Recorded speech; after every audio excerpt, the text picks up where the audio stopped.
আজকের গল্পটা শুরু করার আগে আমি আপনাদের ইন্ডিয়ার নাম্বার 1 স্পোর্টস অ্যান্ড গেমিং প্ল্যাটফর্মের ব্যাপারে বলতে চাই, যেখানে খেললে আপনি প্রতি সপ্তাহে জিতে যেতে পারেন একটা আকর্ষণীয় উপহার, আইফোন 15 প্রো। এখনই রেজিস্টার করুন আর নিজেদের বন্ধুদেরকেও রেফার করে জিতে যেতে পারেন 1200 টাকা। আর এই IPL 2024 এর সব ম্যাচ আপনি এইখানেই HD কোয়ালিটিতে দেখতে পাবেন। আমাদের প্রোমো কোড লাকি100 রেজিস্টার করুন আর পেয়ে যান ₹100। রেজিস্ট্রেশনের লিঙ্ক ফার্স্ট কমেন্টে পেয়ে যাবেন। এই লিঙ্ক দিয়ে জয়েন করে আপনি যদি ডিপোজিট করেন তাহলে পেয়ে যাবেন ₹300 বোনাস ক্রিকেক্সে আপনার লাক ট্রাই করার জন্য। যদি বলেন বিশ্বাসযোগ্য কিনা, তাহলে বলি যে ফেমাস ক্রিকেটার রবিন উথাপ্পা আর অ্যাক্ট্রেস শ্রাবন্তী চ্যাটার্জি ক্রিকেক্সের ব্র্যান্ড অ্যাম্বাসেডর। তো এই এত বড় সেলিব্রিটিরা যদি ভরসা করতে পারে, তাহলে আমার মনে হয় আপনারাও ভরসা করতে পারবেন।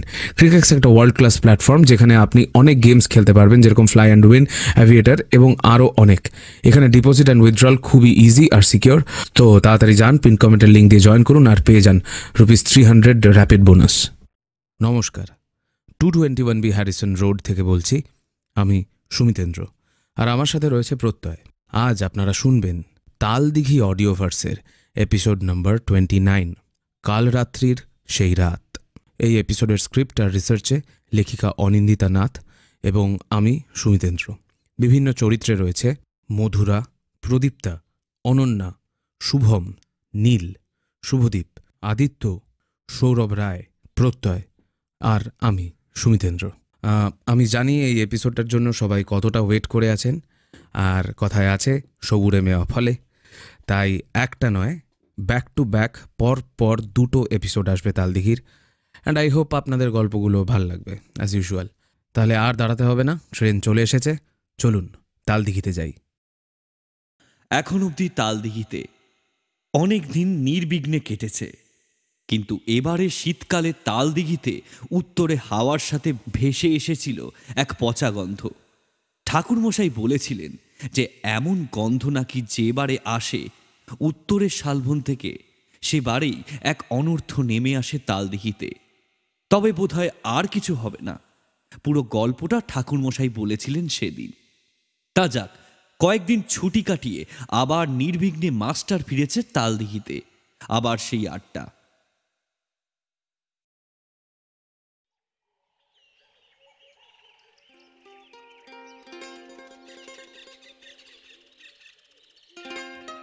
নতুন বসন্তের বাতাস শেষ শীতের কুয়াশাকে অগ্রাহ্য করে দুলতে দুলতে আসে। ভোরের পাখির কলতানের সাথে সে বাতাসে মিশে থাকে মুন্ডেশ্বরীর জলের শব্দ।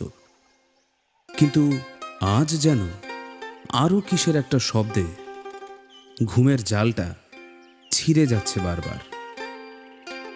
সপ্তাহান্তের ছুটি কাটিয়ে সবে মাত্র কাল ফিরেছি। কোথায় আশা করি নতুন করে বলে দিতে হবে না। বেরোতে দেরি হয়ে গেছিল বাড়ি থেকে। শীত বিদায় নিলেও বিছানাকে বিদায় দিয়ে উঠতে পারি না তাড়াতাড়ি।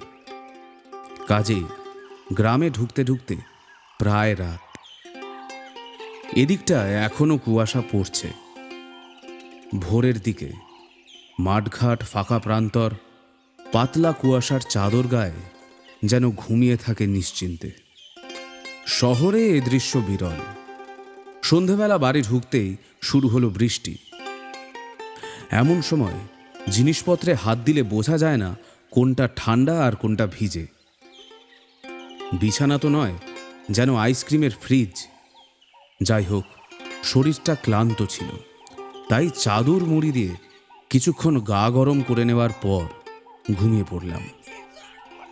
ভোরের দিকে আধ ঘুমে অনেকক্ষণ ধরেই কানে যেন একটা বেখাপ্পা শব্দ আসছিল। হঠাৎ একটা বিকট শব্দে ঘুম ভেঙে গেল।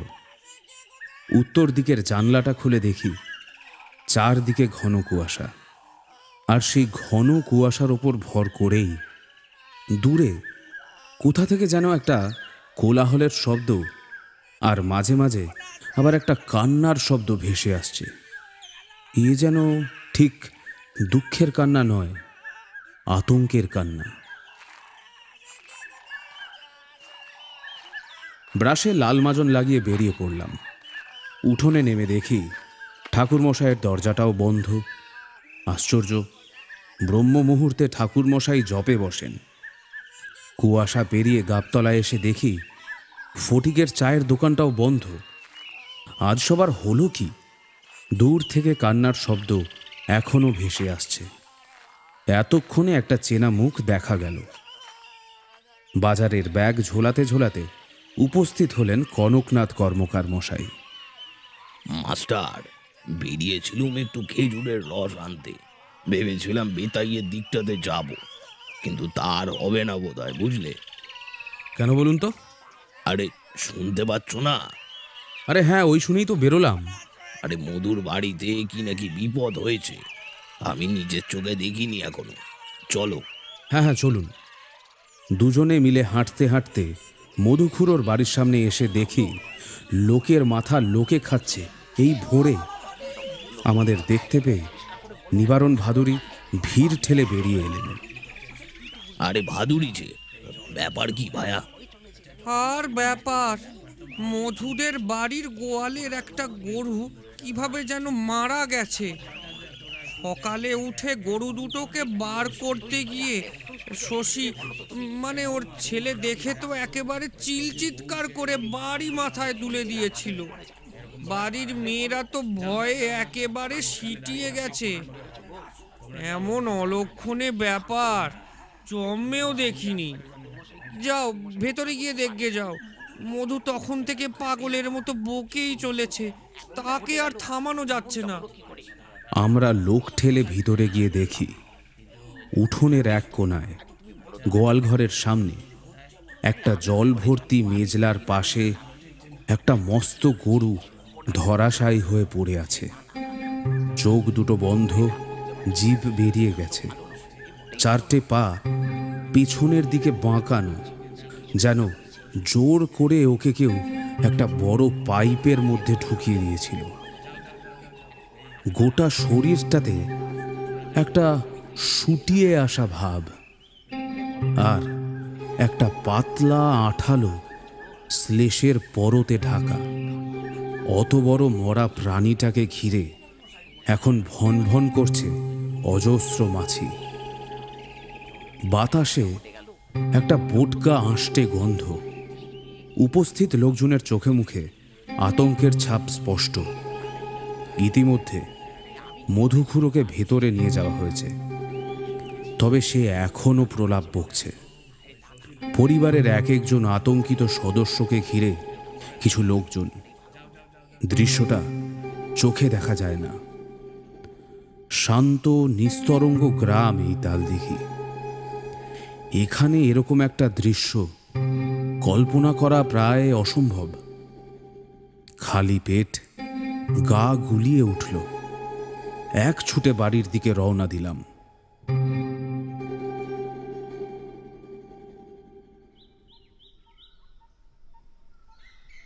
আজ সকাল সকাল ওইসব দেখে কি বলবো। আমি তখনই বুঝতে পেরেছি তোমাকে ওইভাবে ওখান থেকে চলে আসতে দেখে। হ্যাঁ, আমি তো চিন্তায় পড়ে গেছিলাম এর আবার হলো কি। তোমরা একটু বসো। সকাল থেকে তো কারোরই কিছু পেটে পড়েনি। আমি চায়ের কথা গিন্নিকে বলছি। আমাদের বাড়ির দাওয়ায় সবাই মিলে বসে আছি। প্রায় বেলা 11টা বাজতে যায়, কিন্তু বাইরেটা দেখে তা বোঝার উপায় নেই। বাকিরা সবাই এতক্ষণ মধুখুড়োর বাড়িতেই ছিল। আপাতত ওদিক সামাল দিয়ে এসে এখানে বসেছেন।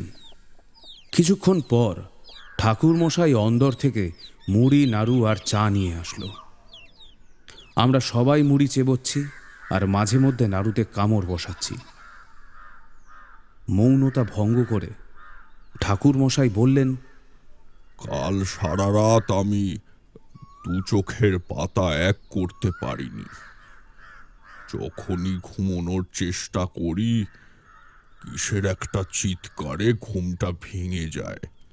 রাতে তো কিছুই হয়নি ঠাকুরমশাই, যা চেঁচামেচি হওয়ার তো সব ভোরের দিকে হয়েছে। ও চিৎকার বোধহয় এ গ্রামের কারুর নয়, অপার্থিব আর্তনাদ। যুগ যুগ পার করে এসে আমার বুকে ধাক্কা মারছে। কোথা থেকে যেন সাপের হিস হিসে শব্দ শুনতে পাচ্ছিলাম। তাল দিঘিতে এবার সেই উত্তুরে হাওয়া দিয়েছিল, বুঝলে? লক্ষণ ভালো নয়। তার উপর এই অসময়ে এমন বৃষ্টি। বুঝলে রাম, মনটা বড় বিভ্রান্ত হয়ে আছে। কেন জানি না, বড় অশুভর কিছু ইঙ্গিত পাচ্ছি। সকলের মুখ যেন পাংশুটে হয়ে গেল। মধুর তবে কেবল শোকের বসে মাথা খারাপ। না হে, মাথা খারাপ নয়। ও যা প্রলাপ বকছে সব সত্য। এমনিতে হিসেবি মানুষ। তার ওপর পোষা গরুর মৃত্যু গ্রামের লোকের পক্ষে মেনে নেওয়া অতটা সহজ ব্যাপার নয়। গরু আমাদের একটা সম্পদ, আর মধুও সন্তানের মতোই রেখেছিল তাকে। ওসব কাটিয়ে ওঠা খুব মুশকিল। তোমরা খেয়াল করেছো কিনা জানি না, যেখানে দেহটা পড়েছিল তার পাশেই মেজলার জলটা কেমন পচে সবজে হয়ে গিয়েছিল, দেখেছিলে? পুরো ব্যাপারটাতেই একটা অনর্থের গন্ধ পাচ্ছি। সবাই একটু গোল হয়ে নড়ে চড়ে বসলাম। ঠাকুর মশাই তখনও গম্ভীর, যেন ঘটনাটা মনের মধ্যে খানিক গুছিয়ে নিচ্ছেন। তারপর তিনি বলতে শুরু করলেন। যে ঘটনার কথা বলতে চলেছি তা আমার নিজের চোখে দেখা নয় মাস্টার, বাবার মুখে শুনেছিলাম। আগে গ্রামে ওই যে পাশের খেলার মাঠখানা দেখছো, ওইখানেই ছিল সেই তালদিঘির মাঠ। ওই মাঠে সাপের মেলা বসতো। সাপের মেলা? ই আবার কেমন মেলা? হ্যাঁ হ্যাঁ, সাপের মেলা।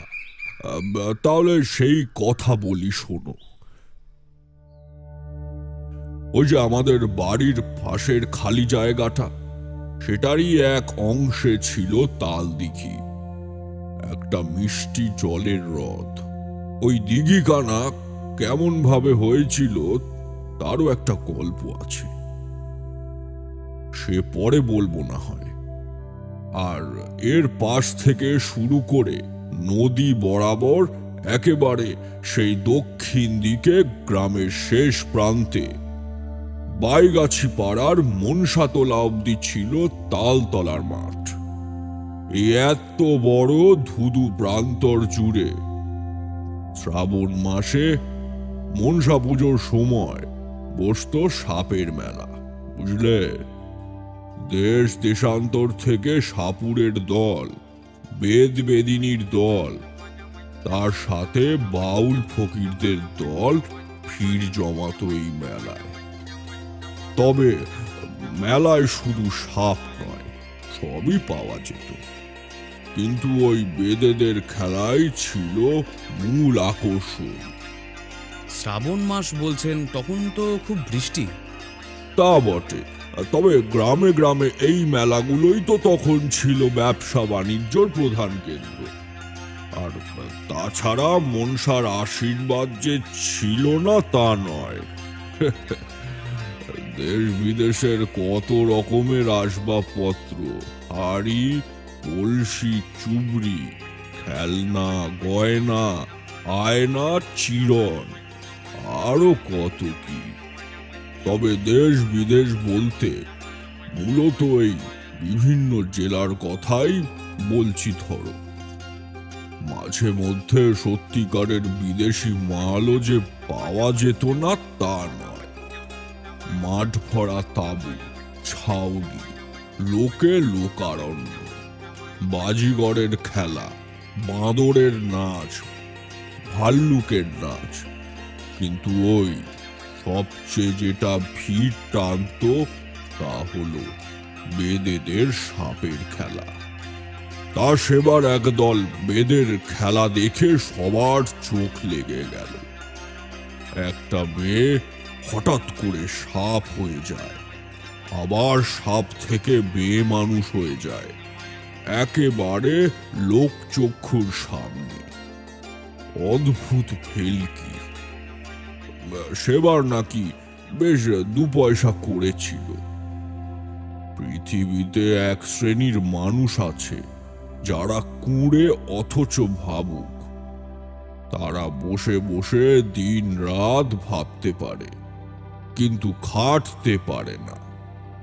সব বিষয়ে মতামত, পরের ব্যাপারে মন্তব্য, খুঁত ধরা, এইসবে তারা সর্বশ্রেষ্ঠ হলেও নিজেদের বেলা একেবারে লবডঙ্কা। দেখো, প্রকৃত কুঁড়ে হলে অসুবিধে নেই, সে কিছুই করবে না।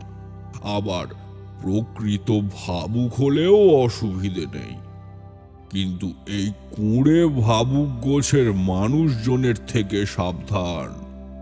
এরা মানুষের ক্ষতি করে। তা সেবার হলো কি, আমাদের গ্রামেরই কয়েকজন ছোকরা ওই সাপের খেলা দেখে ভাবল এ একেবারে ভাওতা। এমনটা মোটেই হতে দেওয়া যায় না।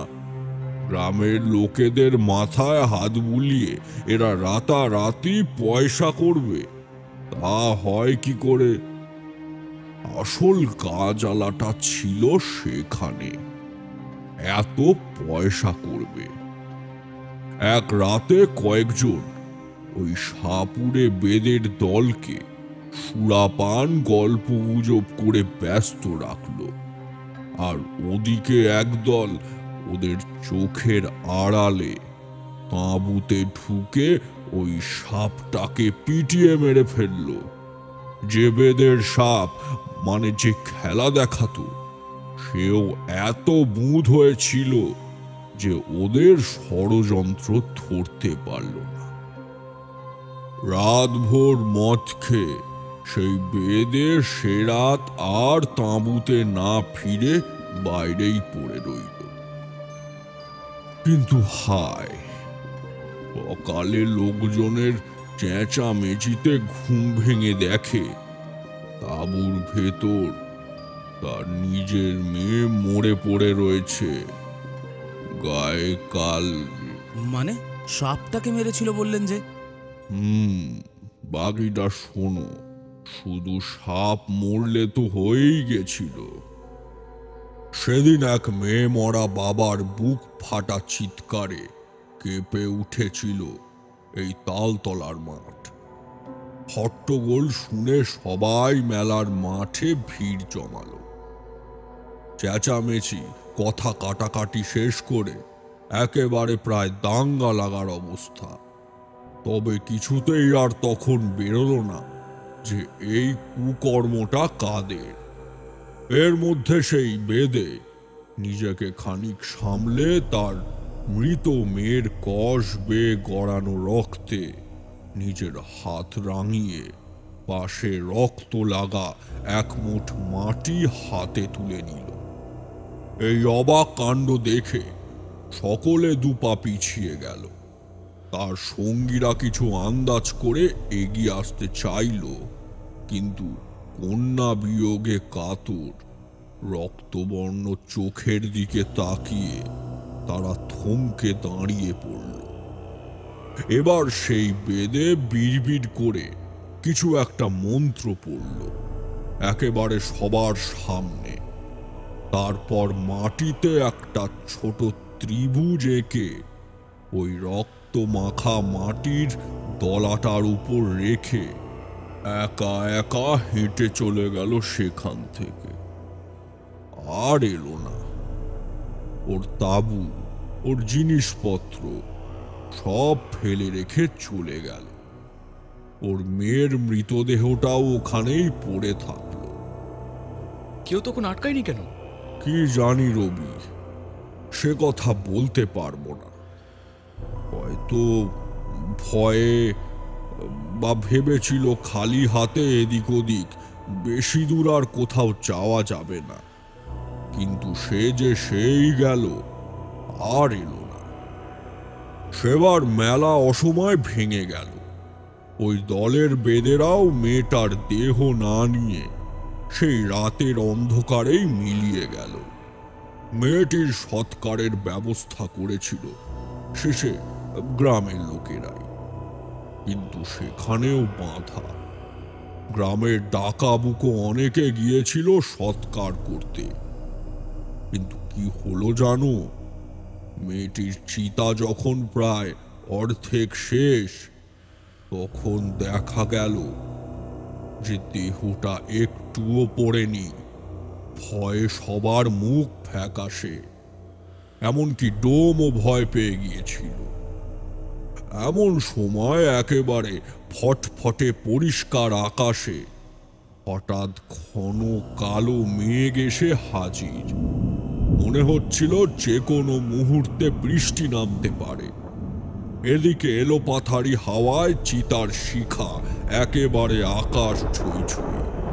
মাটি থেকে মিশ কালো ধোঁয়া পাক খেয়ে উঠে যেন মিশে যাচ্ছে আকাশ ভরা মিশ কালো মেঘের ঘন ঘটায়। হঠাৎ ঘন কালো মেঘের মধ্যে থেকে বিছের মতো একটা বিদ্যুতের রেখা এসে পড়ল একেবারে চিতাটার উপর, আর তাতেই একেবারে দাউ দাউ করে জ্বলে উঠল ওই মেয়েটার দেহখানা। ভয়ে যে যেদিকে পারল ছুটে পালালো। সেই দামাল হাওয়ায় তাদের সারা শরীরে লেগে গেল চিতার ছাই। সেই ছাই নিয়ে যখন তারা বাড়িতে প্রবেশ করল, কেউ জানতেও পারল না যে তাদের সঙ্গে কি হতে চলেছে। পরদিন থেকেই শুরু হলো একটা অদ্ভুত কাণ্ড। কুয়ো, পুকুর, খাল, বিল, এমনকি তাল দিঘির জল হঠাৎ করেই পচে সবজে হয়ে উঠেছে। দেখতে দেখতে গোটা গ্রাম জুড়ে দেখা গেল খাবার জলের অভাব। খাবার জল না পেয়ে লোকের তখন ত্রাহি ত্রাহি অবস্থা। কিছু লোক সন্দেহ করল এ হয়তো ওই বেদের অভিশাপ। সবাই মিলে ছুটে এসেছিল আমার ঠাকুরদার কাছে। সব কিছু শুনে তিনি খানিক ভেবে সবাইকে বলেন সবার বাড়িতে হোমের ব্যবস্থা করতে হবে। কিন্তু একই দিনে এতগুলো লোকের বাড়িতে পুজো করা প্রায় অসম্ভব। তাই ঠিক করা হলো সকলে মিলে পরের রাতে ওই তালতলার মাঠে একটা বড় যজ্ঞ করা হবে। এদিকে সেদিন রাত নামার আগেই খবর হলো যে গ্রামের তিনটে ছোকরা হঠাৎ করে নিরুদ্দেশ হয়ে গিয়েছে। তাদের কোনো খোঁজ পাওয়া যাচ্ছে না। যাকগে, গ্রামের লোকে মিলে ঠাকুরদার যজ্ঞের জোগাড় যন্ত্র করতে লেগে পড়ল। এই যজ্ঞটা হয়েছিল একেবারে মাঠের ও প্রান্তে। বাইগেছি পাড়ার মনসাতলার কাছে, পাশে নিমতলার বড় পুকুর। ও পাড়ায় তখন তেমন জনবসতি ছিল না, জায়গাটা ছিল জঙ্গুলে। পরের দিন ঠাকুরদা যখন আসনে বসলেন, তখন সন্ধ্যা রাতের দিকে পা বাড়াচ্ছে। এর আগেই তার নির্দেশে মাঠের একটা জায়গা জুড়ে এক বিরাট গণ্ডি কাটা হয়েছে। সকলকে সেই গণ্ডির মধ্যে থাকতে বললেন। পাশের বড় পুকুরখানা বুক ভরা স্থির জল নিয়ে যেন অধীর আগ্রহে অপেক্ষা করছে। তার পচা জল থেকে বেরোচ্ছে একটা বিদঘুটে গন্ধ। কিন্তু যজ্ঞ আরম্ভ হওয়ার খানিক পরেই তামাল হাওয়া বইতে শুরু করলো। ওই পুকুরের পচা গন্ধ ছড়িয়ে পড়ল সারা তল্লাটে। দেখতে দেখতে শুরু হলো প্রচণ্ড ঝড়ের তাণ্ডব। আকাশ ভেঙে ঘন ঘন বাজ পড়ছে। মাঠের ও প্রান্তে বড় বড় গাছগুলো এতটা হেলে পড়ছে যেন এক্ষুনি সেটা ভেঙে পড়বে। পুকুর পাড়ের নিম গাছটা তাও শক্ত হয়ে দাঁড়িয়ে আছে। হাজার চেষ্টা করেও হোমের আগুন জ্বালিয়ে রাখা যাচ্ছে না। সেবার ঠাকুরদার সাথে 2 সহকারী ছিল। 3 পুরোহিত মিলে জোরে জোরে মন্ত্র পাঠ করতে করতে অনেক কষ্টে শেষে আগুন নিভতে দিল না। চারিদিক নিকষ কালো, আকাশে একটা তারারও দেখা নেই। একেবারে যেন কাজল কালো আঁধার, উঠোনের এক চিলতে প্রদীপের মতো হোমাগ্নি জ্বলছে। এমন সময় কি হলো জানো? হোমের মাঝপথে হঠাৎ করে পুকুরের কালো জলের ভেতর থেকে 3টে শরীর উঠে এলো। হাত পাগুলো কেমন বাঁকানো, যেন জোর করে দুমড়ে মুচড়ে দিয়েছে। গোটা শরীরে একটা শুকিয়ে আসা ভাব আর একটা পাতলা আঠালো শ্লেষের পরত। কোথাও কোথাও চামড়া খুলে পড়ে হাড় বেরিয়ে এসেছে। পরনের জামা কাপড় একেবারে শতচ্ছিন্ন। পুকুরের জল থেকে আস্তে আস্তে উঠে বেরিয়ে আসছে তারা যজ্ঞের দিকে। মোটকা গন্ধটা যেন আরো অসহ্য হয়ে উঠল। মহা হুলস্থুল বেঁধে গেল। ওই দৃশ্য দেখে লোক ছুটে পালাতে যাবে, এমন সময় ঠাকুরদা চিৎকার করে বললেন, ও বিভ্রান্ত করার চেষ্টা করছে, কেউ জায়গা ছেড়ে এক চুল নড়বে না। সবাই দেখল ওই 3টে শরীর আর কারোর নয়, গ্রামের সেই 3টে নিরুদ্দেশ ছেলে। কিন্তু ওই মরার দল বেশি এগিয়ে আসতে পারল না। মাঠের প্রান্তে গণ্ডির কাছে তাদের পা ঠেকতেই একটা বিকট শব্দ করে বাজ পড়ল নিম গাছটার উপর। এত বড় গাছ আগুনে ফেটে পড়ে পাটকাঠির মতো ভেঙে পড়ল একেবারে ওই গণ্ডির ধারে 3টে মরার উপর। জ্বলন্ত ডালপালার মধ্যে দেখা গেল 3টে অদ্ভুত শরীর একেবারে শুকনো খড়কুটোর মতো দাউ দাউ করে জ্বলছে আর ছটফট করছে। বরফের মতো ঠান্ডা স্রোত বয়ে গেল সবার শিরদাঁড়া দিয়ে। তাদের পালানোর সাধও মিটে গিয়েছে ততক্ষণে। তবে এ আগুন কিন্তু আর হাওয়ায় নেভে না। দেখতে দেখতে 3টে শরীর ছটফট করতে করতে পুড়ে ছাই হয়ে গেল ওই গণ্ডির বাইরে। আর ঠিক তখন ভিড়ের মধ্যে একটা কলরব উঠল। যজ্ঞবেদীর কাছে সবাই মিলে ব্যস্ত হয়ে কাকে যেন মাটি থেকে তুলছে। কারো বুড়ো মেয়ে, বোধহয় জ্ঞান হারিয়ে পড়ে গেছে। না, জ্ঞান হারায়নি, কেমন যেন সত্য কাটা পাঁঠার মতো ছটফট করতে করতে অসাড় হয়ে পড়ে রইল। এদিকে ঠাকুরদা পড়ল মহা ফাঁপড়ে। সে যজ্ঞ ছেড়ে উঠতে পারছে না। অগত্যা তার ওই 2 সহকারীর একজনকে উঠে গিয়ে দেখতে বলল। সে উঠে মেয়েটার নাড়ি দেখার জন্য যেই না হাতখানা ছুঁয়েছে, অমনি উল্টে তার হাতটা খপ করে ধরে উঠে বসলো মেয়েটা। তার মাথাটা কোকড়োর ফনার মতো অল্প অল্প দুলছে। চোখ দুটো একেবারে জল জলে হলদেটে মেরে গেছে। ঠোঁট বেয়ে কষ পড়ছে। ফ্যাস ফ্যাসে গলায় সে বলল, আমি বেদের মেয়ে, মেহপাক আমি। ওই 3টে আমায় পিটায় মারছিল, অকারণে আমায় পিটায় মারছিল। আমার বাপে আমায় 300 বলের অধিকার দিয়া তোদের মাটিতে মিশায় গেছে। ওই তিনটারে আমি সবল মারছি। ওরাই তোদের জলে বীজ ঢেলে দিছে, তোদের খেতে, ঘরে, গোয়ালে সব জায়গায় ওরা বিষ মিশাই দিত।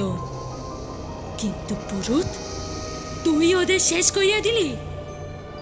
শুনে রাখ পুরুত, এই পুরুত, আজ তুই পদ্মারে ডাকছিস বলে আমি চলে যাচ্ছি। কোনোদিন যদি আমাদের গোষ্ঠীর, আমাদের বংশের কোনো মানুষের সাথে এই গ্রামের মাটিতে অবিচার হয়, যদি এ গ্রামের কোনো মানুষ তাদের সাথে কোনো অন্যায় করে, সেদিন কিন্তু আমি ফিরে আসব। তখন আর পদ্মাও তোদের বাঁচাতে পারবে না। এই কথা বলেই সে জ্ঞান হারিয়ে আবার ধপ করে পড়ে গেল। অনেক কষ্টে সেদিন ঠাকুরদা সেই যজ্ঞ সম্পন্ন করে। তারপর সেই যজ্ঞের ছাই শালুর পুটুলি বানিয়ে সব বাড়িতে ভিটেতে পুঁতে দিতে বলে। খাল, বিল, পুকুর, দিঘি আস্তে আস্তে শুদ্ধ হয়ে ওঠে। অনেকক্ষণ একটানা কথা বলে ঠাকুর মশাই থামলেন। আমি প্রশ্ন করলাম, পদ্মাটা কে? ওই মেয়েটার মুখ দিয়ে যে কথাগুলো বেরিয়েছিল, পদ্মাকে ডেকেছিস বলে আমি চলে যাচ্ছি, সেদিন পদ্মাও বাঁচাতে পারবে না। পদ্মা পদ্মা হলো মা মনসা। ভয়টা তো সেখানেই। সে তো ভালোর ভালো, তবে মন্দের মন্দ। নিবারণ ভাদুরী ভয়ার্ত কণ্ঠে জিজ্ঞাসা করলেন, ঠাকুর মশাই, ওই মেয়েটার চিতা ছেড়ে গ্রামের লোকজন যে পালিয়ে এসেছিল, তারপর সেটার কি হলো? পরের দিন সবাই সেখানে গিয়ে দেখে কিছুই নেই। বাবার মুখেই শুনেছিলাম জায়গাটা নাকি মনে হচ্ছিল যেন রাতারাতি কেউ ঝেঁটিয়ে দিয়ে গেছে। ঠাকুরদা আশঙ্কা করেছিলেন ভবিষ্যতে এই মেহেবাগকে জাগানোর জন্য চিতাপোড়া ছাই সব নিয়ে গেছে কেউ, হয়তো ওই বেদের দলই। ওই দিন ওই হারামজাদাগুলোর জঘন্য কাজের ফলে আমরা তো তাদের চিরশত্রু হয়ে গেলাম। তিনি আশঙ্কা করেছিলেন কোনো বাস্তুতে সেই ছাই রাখলে প্রেত আবার জেগে উঠবে। ঠাকুরদা সেবারের মতো সব সামাল দিয়ে দিয়েছিলেন। রাম গাঙ্গুলি বললেন, ঠাকুরমশাই, সেই প্রেত মানে ওই ওই কি যেন বললেন, সে আবার জেগে উঠেছে নাকি? কিন্তু কোনো জঙ্গলি জানোয়ার টানোয়ারও তো হতে পারে নাকি? আমি জিজ্ঞেস করলাম, কিন্তু মুখের মধ্যে জিভটা যেন গিরগিটির চামড়ার মতো খসখসে মনে হলো। কর্মকার মশাই আপত্তি জানালেন, আরে না না, ওই শিয়াল কুকুর ছাড়া কোনোদিন কি কিছু দেখেছো এখানে? খুব বেশি হলে গন্ধ গোকুল আর ওই তক্ষক তক্ষক। এমন সময় মুখ কাচুমাচু করে এসে ফটিক হাজির। একবার তাড়াতাড়ি সকলে চলেন, মধুগুলো কেমন যেন করছে। এবার আমি একটু মনে মনে অবাক হলাম। মানছি সবটা মেনে নেওয়া সহজ নয়, তাই বলে ঠাকুর মশাই যেন আমার মনের ভাবটা খানিক আন্দাজ করে বললেন, উপর থেকে দেখে ঘটনাটা অতি সাধারণ মনে হলেও এর শিকড় অনেক গভীরে।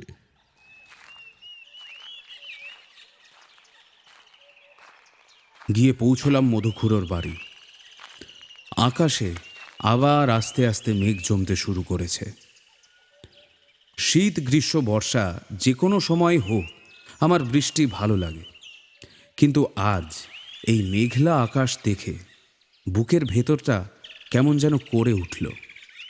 গাছপালাগুলো বড্ড স্থির হয়ে রয়েছে, একটা পাতাও যেন নড়ছে না। ঝড় আসার আগে যেমনটা হয় ঠিক সেরকম। খুড়োদের উঠোনের সামনে উত্তর দিকে একটা বড় বাবলা গাছ। এই দিনের বেলাতেও বাড়িটা কেমন যেন সেই গাছের ছায়ায় অন্ধকারে গা ঢাকা দিয়েছে। ভেতরে আরেক কাণ্ড। বারান্দার ওপর একটা অন্ধকার ঘর থেকে চাপা গোঙানি মেশানো একটা ফোপানোর শব্দ আর মাঝে মধ্যে চিৎকার ভেসে আসছে।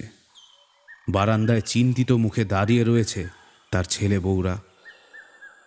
ঠাকুরমশাই শটান ঘরে ঢুকে গেলেন। আমরা পিছু পিছু গিয়ে দরজার কাছে দাঁড়ালাম, কিন্তু ঘরে যে কেউ নেই। ভালো করে এবার সেই ফোঁপানির শব্দটা অনুসরণ করে বুঝতে পারলাম সেটা আসছে খাটের তলা থেকে। উবু হয়ে বসে দেখলাম খুড়ো খাটের নিচে ভয়ে জড়সড় হয়ে বসে কাঁপছে।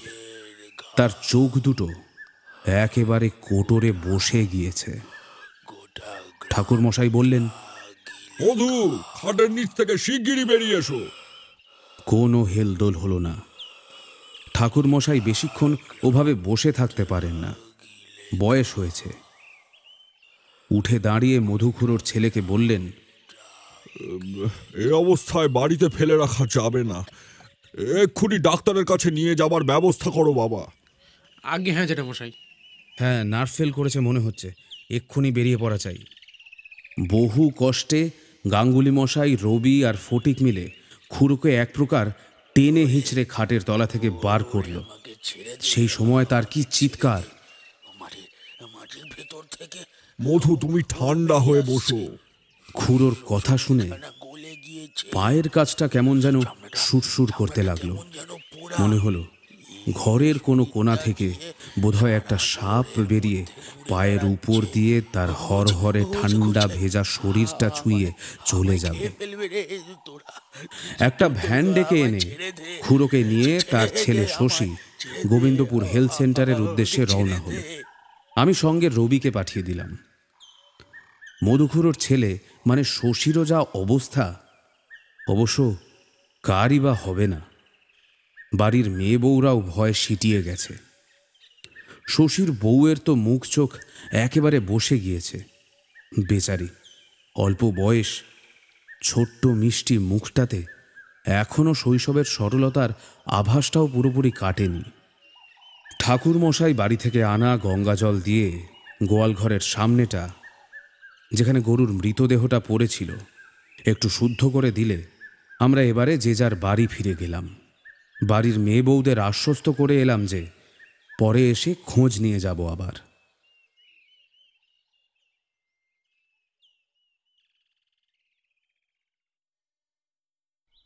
আজ সবকিছু একেবারে ওলটপালট হয়ে গেছে। এই অবেলায় স্নান করে সবে সেদ্ধ ভাতের কুকারটা নামাবো, অমনি রবির ফোন এলো যে ওরা সবাই ফিরে এসছে।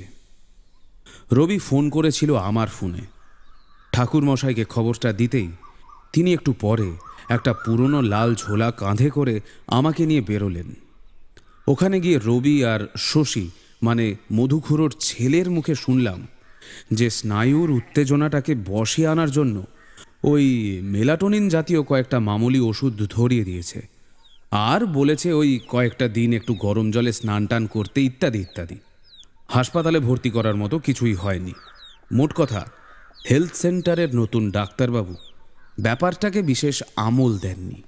তবে খুড়োকে দেখে আগের চেয়ে একটু শান্ত বলে মনে হচ্ছে। বোধহয় ওখানেই একটা ট্যাবলেট খাইয়ে দিয়েছে।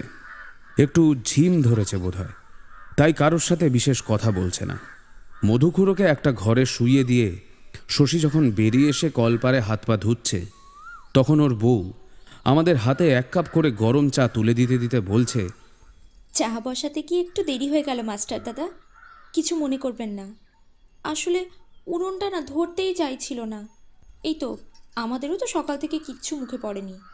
এবার একটু ভাতে ভাত বসিয়ে দিই, আপনারাও একটু খেয়ে যান না। না না, আপনাদের বাড়িতে এই অবস্থা, আর তার মাঝখানে আমাদের জন্য। বাবা শশী বলছে আমি বাড়ি থেকে একটা জিনিস তৈরি করে এনেছি। এই বলে ঠাকুরমশাই ওই লাল ঝোলাটা থেকে একটা বড় গজাল বের করলেন।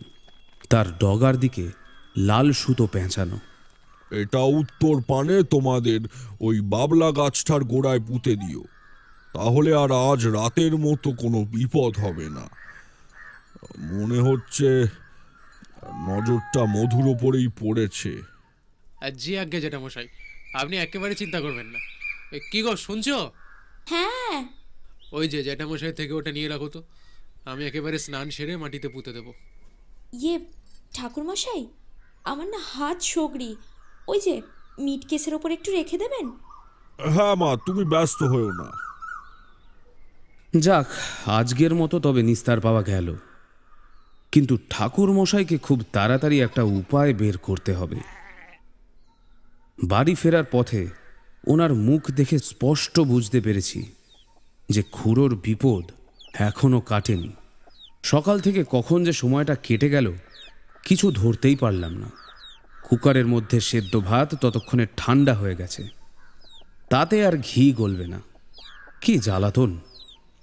আর কি করব, ওই খেয়েই বারান্দাতে চাটাই পেতে লম্বা হলাম।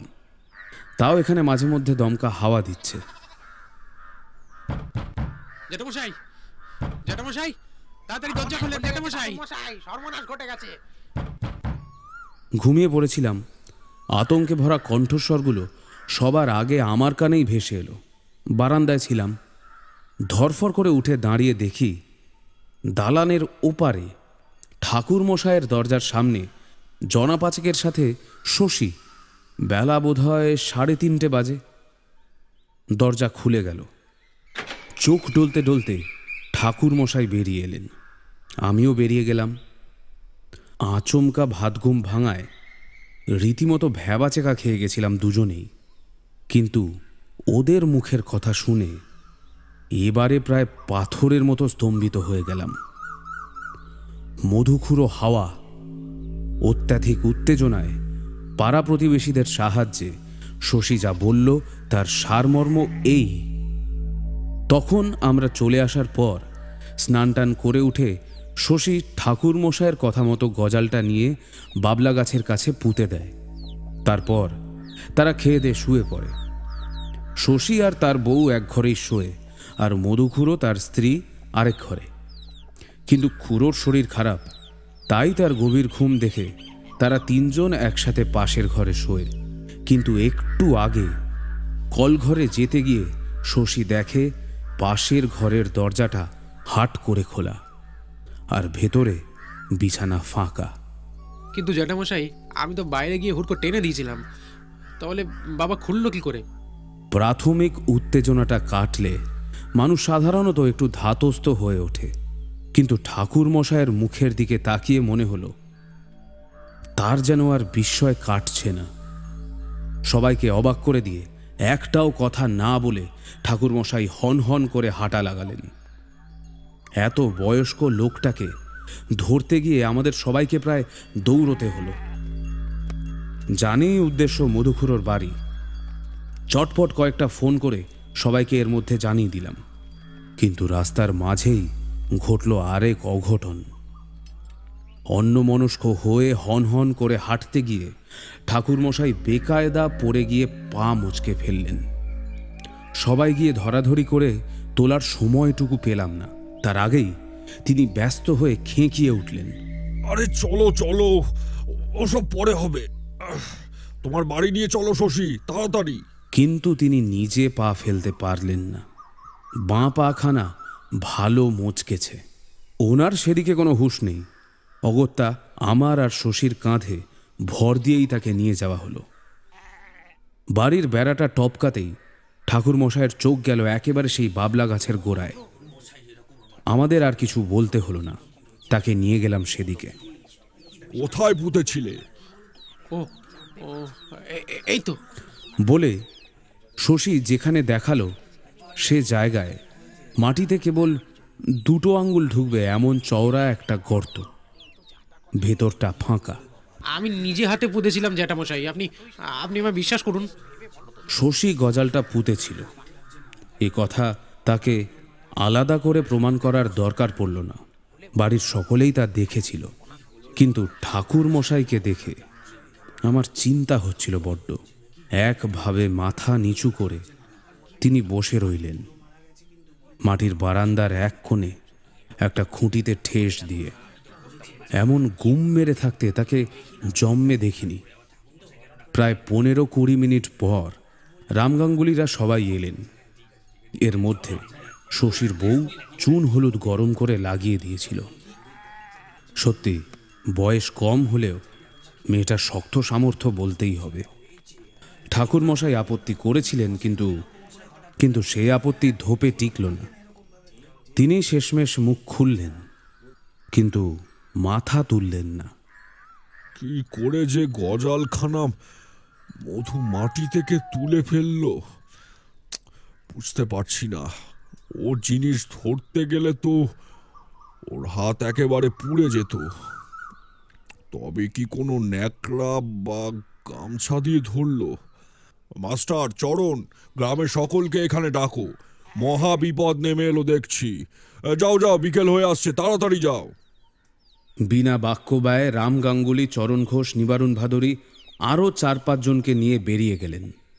তালদিঘি গ্রামটা নেহাত ছোট নয়, ফলে তারা যখন সবাইকে ডেকে নিয়ে ফিরলেন তখন বেশ বিকেল হয়ে গেছে।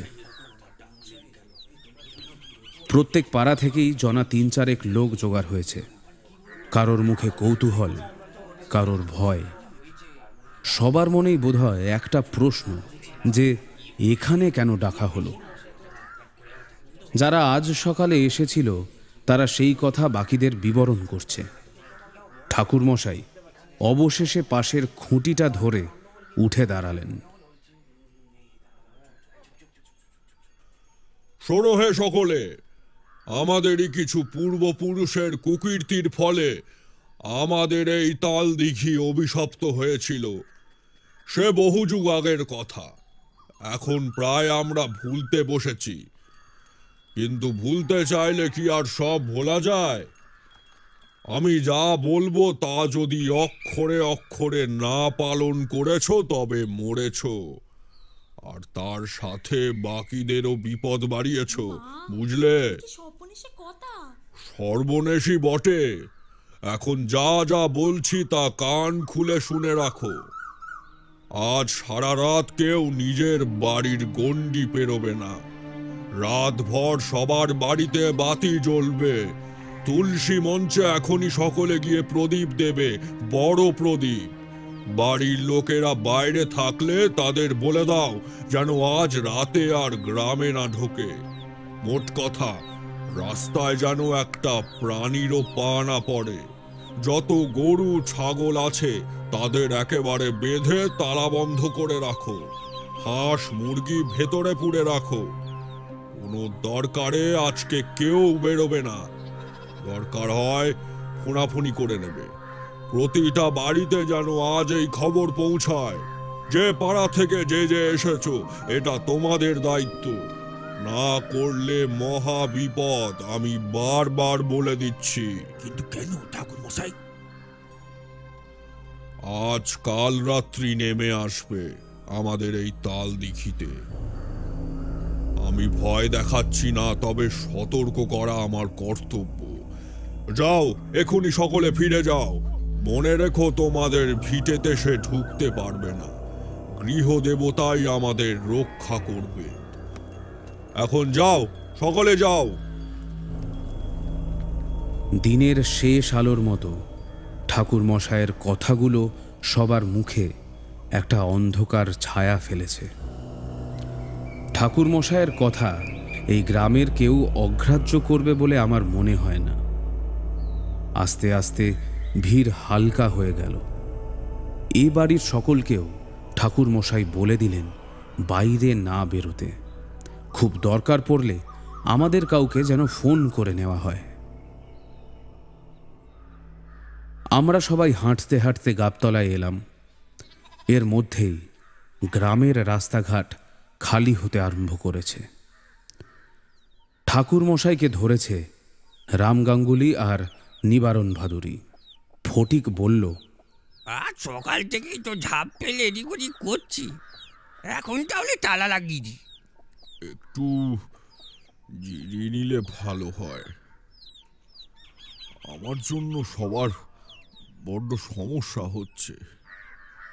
ফটিক, একটু কষ্ট করে বাবা এক কাপ লাল চা করে দিবি? বিনা বাক্য ব্যয় ফটিক লেগে পড়ল। কিন্তু হাতে বেশি সময় নেই। মেঘের ভিড়ে সূর্যের মুখ দেখা না গেলেও বুঝতে অসুবিধা হচ্ছে না যে আর খানিকক্ষণ পরে সে পাটে নামবে। মনে হচ্ছে ওই লোকটাই আছে সব কিছুর পিছনে।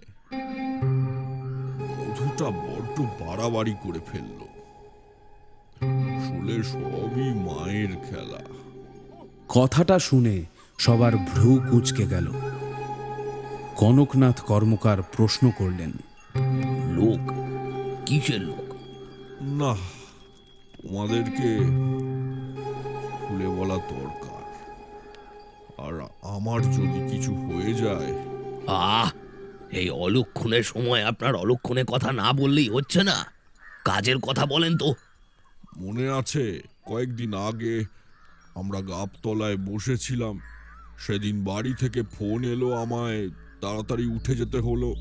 হ্যাঁ হ্যাঁ, সেদিন ওই মহসিন এসেছিল।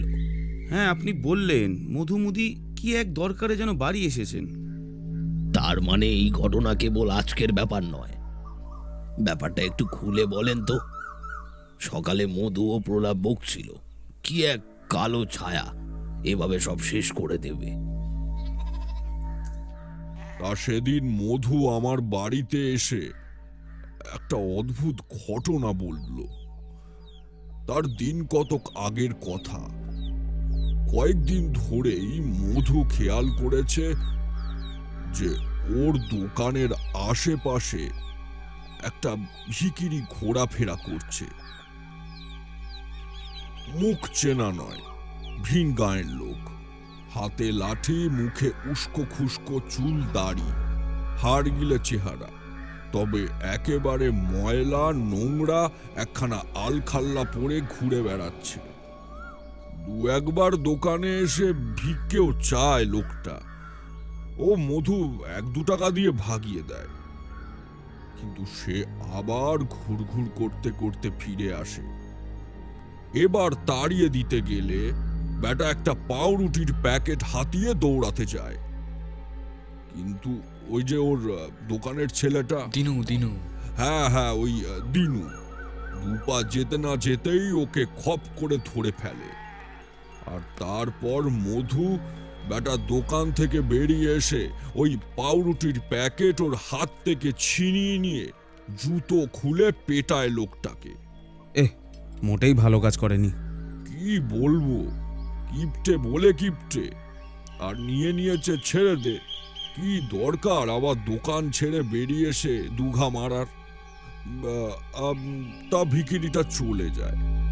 তারপর বেশ কয়েকদিন কেটে গেছে, কিন্তু হঠাৎ এক রাতে মধু দেখে ঘরের দেয়ালে একটা বিশাল সাপের মতো ছায়া কিলবিল করে ঘুরে বেড়াচ্ছে।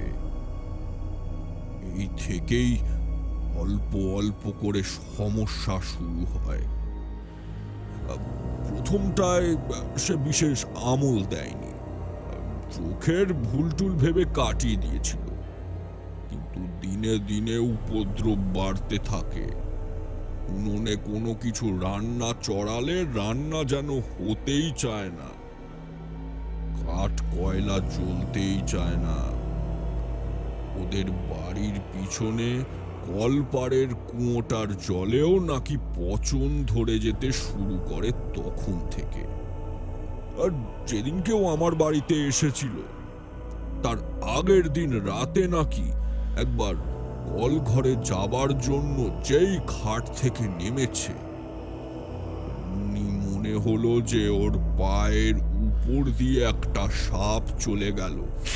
বলতে পারবো না কেন, তবে মধুর কথাগুলো শোনার পর থেকে সেই ঠাকুরদার কথাগুলো মনে পড়ে যাচ্ছিল।